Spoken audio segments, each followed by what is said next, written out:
Es war einmal eine Hausstaubmilbe, die hat in einem Teppich gewohnt. Irgendwo in der Schweiz, in irgendeinem Haus oder irgendeiner Wohnung. Vielleicht genau in dem Teppich, wo du gerade drauf hockst. Seit ihrem Abenteuer im Staubsauger war unsere Milbe ihren Teppich natürlich berühmt.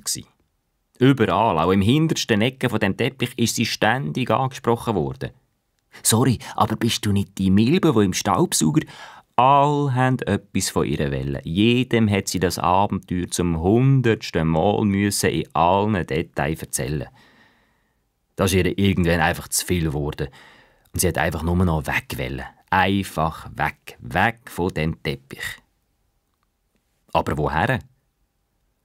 Sie ist auf die nächste Teppichborste hochgeklettert und hat rundherum geschaut. Ihr Teppich war der einzige, weit und breit. Sonst nichts als blanker Parkettboden. Also gar nichts für eine Hausstaubmilbe, die an einen warmen, flauschigen Teppich gewöhnt ist. Aber dann ist ihr Blick aufgewandert an die Wand. Zuerst hat sie gedacht, sie sehe nicht recht. Aber doch, dort an der Wand ist doch tatsächlich ein Teppich gehangen. Und da ist ihr wieder in den Sinn gekommen, wie ihr eine Milbenkollegin einmal erzählt hat. Eine andere Kollegin hat ihr erzählt, die Cousine von ihrem Onkel sei in so einem Wandteppich Ferien machen. Ja, und die komischen Menschen würden die Wandteppich nicht etwa zum Drüberlaufen an die Wand nageln, sondern einfach zum Davorstehen und sie blöd anschauen, als wäre es Fenster oder Bilder. Unsere Milbe hat das dann natürlich nicht geglaubt. Aber jetzt hat sie den Wandteppich mit eigenen Augen gesehen. Ja, das ist die Lösung, hat Milbe gedacht. In diesem Wandteppich kennt mich sicher niemand. Dort habe ich endlich meine Ruhe. Und sie hat sich auf den Weg gemacht. Zuerst hat sie über den geschliffrigen Parkettboden laufen. Sie ist sich vorgekommen wie eine Schleifschuhanfängerin auf dem Eis, weil auf dem glatten Untergrund haben ihre Klammerbeinchen gar nichts genützt. Aber nach etwa 2 Stunden ist sie dann gleich am Fuß dieser Wand angekommen. Und dort hat sie raufgeschaut. Nicht einmal bis an die Decke hat sie gesehen. So hoch war die Wand. Ja, und wie jetzt zu dem Wandteppich raufgekommen? Der hat nämlich erst etwa einen halben Meter weiter oben angefangen. Eine riesige Distanz für so eine Milbe, vor allem wenn es senkrecht und glatt raufgeht, wie bei der eigenen Nordwand. Aber wer nicht wagt, gewinnt nicht, hat sie sich gesagt und hat sich langsam, Beinli für Beinli, an dieser Wand aufgestemmt. Aber kaum hat sie nur noch die 2 hintersten Fußpaare am Boden gehabt, kaum ist sie senkrecht an der Wand gestanden zum Aufklettern, ist sie auch schon wieder umgekippt auf den Rücken und hat wieder von vorne anfangen. Sie hat probiert und langsam ist ihr schwarz vor den Augen geworden. Vor Erschöpfung, aber auch, weil unterdessen oben ist worden. Da auf das Mal hat etwas neben ihr angefangen zu leuchten. Aber nicht etwa eine Lampe oder ein Kerzchen. Nein, das schummrige Licht neben ihr ist von nichts anderem gekommen als von einem Leuchtkäfer.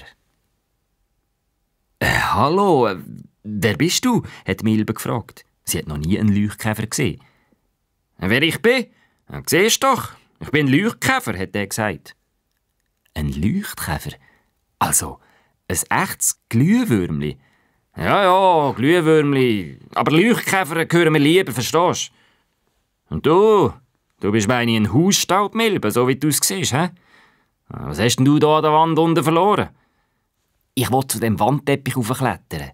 Warum denn das? Weisst, ich habe die Nase voll. Ich brauche meine Ruhe. Weisst, ich bin darum sehr berührt, also sehr müde. Ich will einfach mal Ferien machen und eine nette Aussicht geniessen. Und du, was machst du da? Hey, ich arbeite da. Ich bin da zum Licht machen, zum Leuchten, zum Beleuchten, verstehst du? Aha, was tust du denn beleuchten? Ja, den Raum, denk. Weisst, wenn Hugentobels weg sind und das Licht löschen, müssen wir halt Licht machen, verstehst du? Die Milbe hat gar nichts verstanden. Hugentoblers? Hey, ja, die Leute, die hier wohnen. Und wenn die ein Licht ausmachen, dann siehst du ja nichts mehr.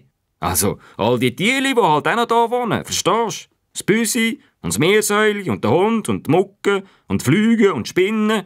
Ja, damit die nicht ineinander reinlaufen und über den Teppich stolpern oder in die Wand hineinfliegen, geben wir Leuchtkäfer ihnen ein bisschen Licht, verstehst du? Wow, dann bist du also ein richtiges professionelles Glühwürmchen. Also, ich meine, ein professioneller Leuchtkäfer.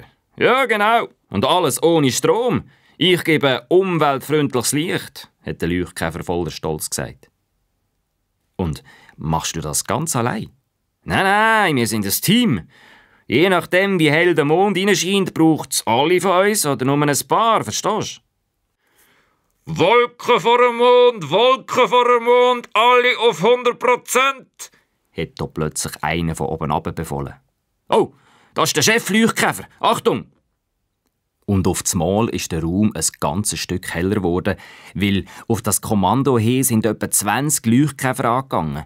Und auch der neben unserer Milbe hat jetzt alles gegeben. Er hat nicht nur grellgrün geleuchtet, sondern vor Anstrengung einen ganz roten Kopf bekommen. Du, los, ich muss jetzt gerade noch ein bisschen weiter rauf. Siehst du das Spinnennetz da oben an der Decke?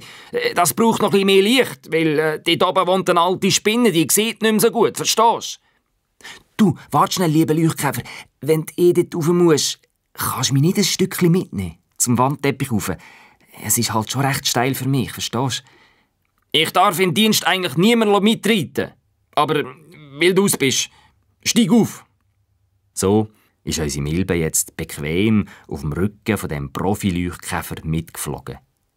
Und auf einer Höhe von etwa 1,30 Meter hat er sie auf dem Wandteppich abgesetzt. Hui, in dieser ungewohnten Höhenluft ist es unserer Milbe zuerst gerade ein bisschen trümmelig geworden. Aber die Aussicht von dort oben war natürlich atemberaubend. Sie hatte den besten Blick auf das Büsi auf der Polstergruppe, wo sich im Schummerlicht die Pfoten geschleckt hat, auf den Hund, der am Boden geschlafen hat und natürlich auf ihren Teppich. Den hat sie so noch nie gesehen, so ganz, und dann noch von oben. So hat sie ein paar Tage in dem Wandteppich Ferien gemacht und hat sich von dem ganzen Starrrummel erholen. Keine einzige Milbe ist gekommen und hat sie mit blöden Fragen gelöchert.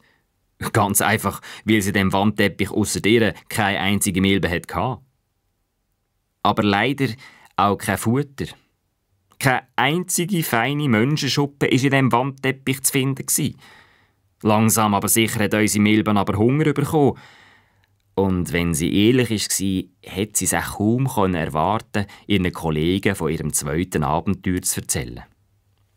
Und so ist sie am 4. Tag auf einer Borste von dem Wandteppich ganz vorgekrochen, hat die Augen zugemacht, wie ein Kind auf einem 10-Meter-Sprungbrett, und ist gumpet. Und noch viel schneller, als sie mit dem Leuchtkäfer oben war, ist sie jetzt wieder auf dem Boden unten gelandet.